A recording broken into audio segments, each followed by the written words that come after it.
إن الله ربي وربكم فاعبدوه خاطر والدياري من يشوئي وشبي فرستن هذا صراط مستقيم أمر ربازك الراست وعص حول برشاوتان وكوابو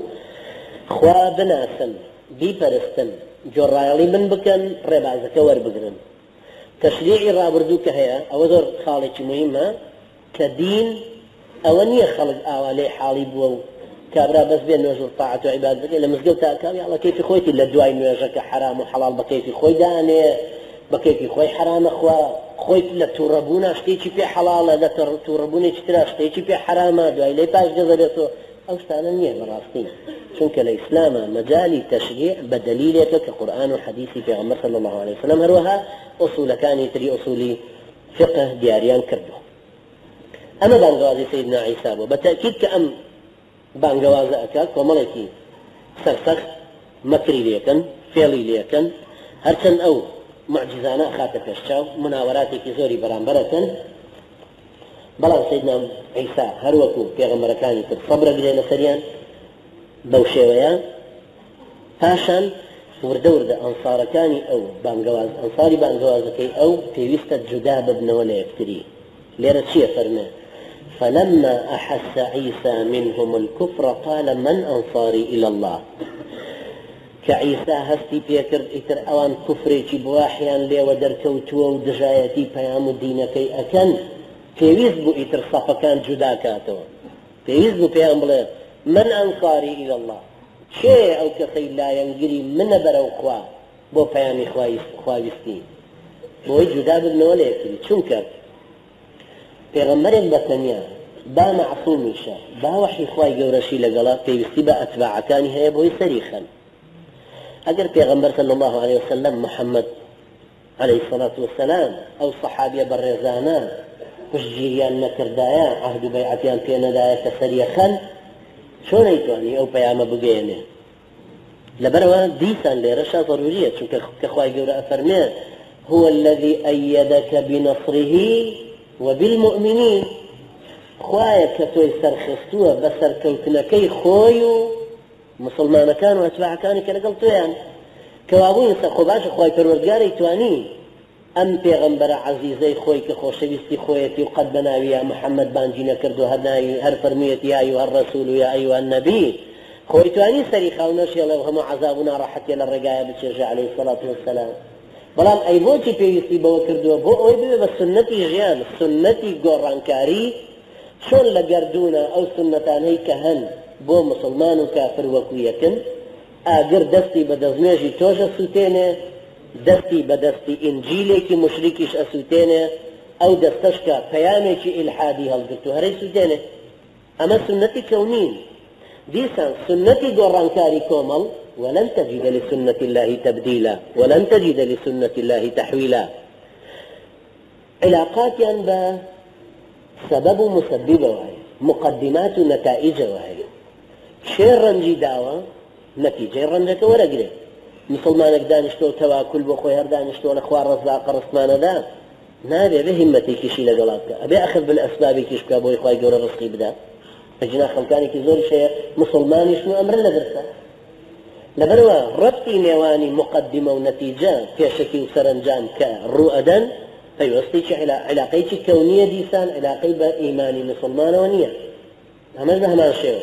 فلما أحس عيسى منهم الكفر قال من أنصاري إلى الله قال الحواريون نحن أنصار الله حواري كان يعني الصحابي كان يدوروا بري عيسى سلام إخوائي لبيه أو عزيزانيك لقل يابون ئەوان وتیان ئێمە ئەنساری خوین ئێمە ئەنساری تۆین دێن و مناسەرەی تۆ ئەکەین ئەنجا لێرە سەری ئاەتەکە کە نەفەرمێت چی ئامەنا بالله واشهد بأننا مسلمون ئێمە باوەڕمان بەخوای پەروەردگار هێناوە و تۆ شاهیدی بدە کە ئێمە مسلمانین تۆ شاهیدی بدە لەسەرەوەی کە ئێمە مسلمانین شاهیدی لەسەر چیەدا لەسەر ئەوەی کە واضحە لە بەردەمیا کۆمەڵە خەڵکێکن هاتوون مسلمان بوون ئینجیلەکەی ئەمیان وەرگرتووە باوەڕیان بە داوەکەی ئەو هێناوە مناسەرەشیەکەن وەشهد بأننا مسلمون ئەنجا ئەم قەومەتیەکەن ئەم حواریانە ربنا آمنا بما أنزلت واتبعنا الرسول فاكتبنا مع الشاهدين ليرا نهنيتي نكتيتي بلاغي أسلوب لو آيتها أمانة عهد بيعتي أن داو سيدنا عيسى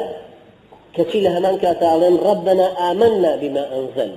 شنك عهد بيعتك إسلامتك إيمان لغاني إيمان خوايا توك هاتي مسلمان بوي توك هاتي تتأمس دوتو نيجو طاعة عبادة خودكي خۆتۆ نەهاتووی بۆ ئەو حزبەی کە ئێمە ئیشی تیاکە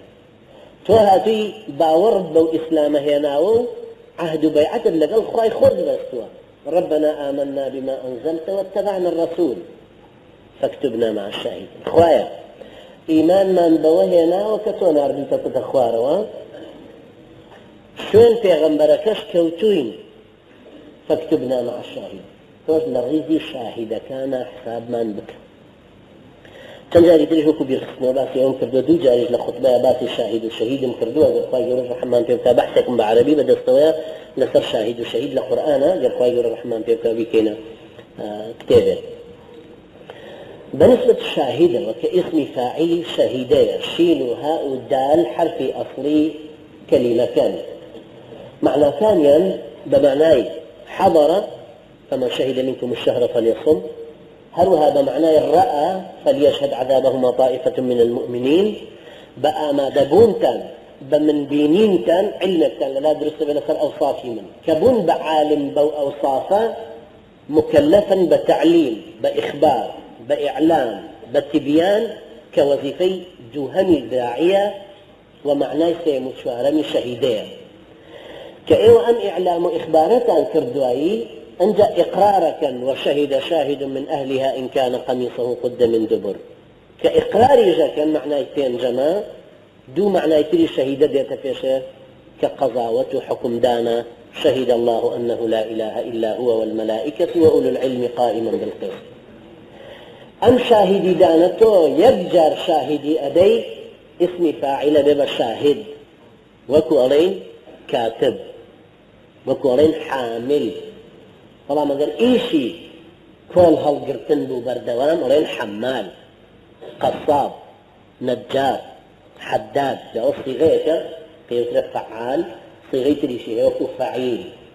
علين ناصر نصير يرجاري تو سرخستو ناصري تو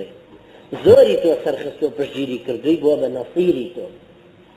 يرجاري سرپرشتی کردوی بو بوالي بردوام سرپرشتی کردوی بو بولي يجر علمك زاني وكان زاني ودعي ويكون الرسول عليكم شهيدا كشاهديك أدل يد شهيدي وأتكوجن أتيت بلي حمزي كري عبد المطلب ومامي في غنبر صلى الله عليه وسلم كأفرنا سيد الشهداء حمزة سروتي شهيد كان حمزة ورجل قام إلى سلطان جائر فأمره فنهاه فقتله أو كما قال عليه الصلاة والسلام كوابو يجر شاهد يك أديت أتكوجن أتيت الريزي الشهداء شاهد جمعي كي هي بيوترين شاهدون جمع مذكر سالم شهيد جمعي كي هي بيوترين شهود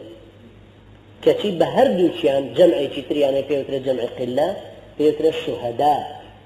شو كخواي فرورجار كأفرمي ويتخذ منكم شهداء جارك أم شهداءنا لشاهد كان ورقريك كأداي شهادان يبجار كردوا جاري كان الشهيد كان ورقريك كشور رج أداي أم شاهدية أكد كبيامي إخوة شي غصبي كردو شي مناصري كردو شوي حلاله شوي حرامه شوي بريارة بو شي أنزام بدري أمتك شون لسر تشكيل بكري وحكم إسلامي شي شون لسر بقرده أو شاهدي دانا أو قوم ليرا أفرمون ربنا آمنا بما أنزلت أو كم دستور كمان قبولكم واتبعنا الرسول هي كما شهدوا أن لا إله إلا الله إدوما شهدوا أن عيسى رسول الله كوابو فاكتبنا مع الشاهدين إما آمادين بجاني خومان أم شاهدية بدين فاكتبنا مع الشاهدين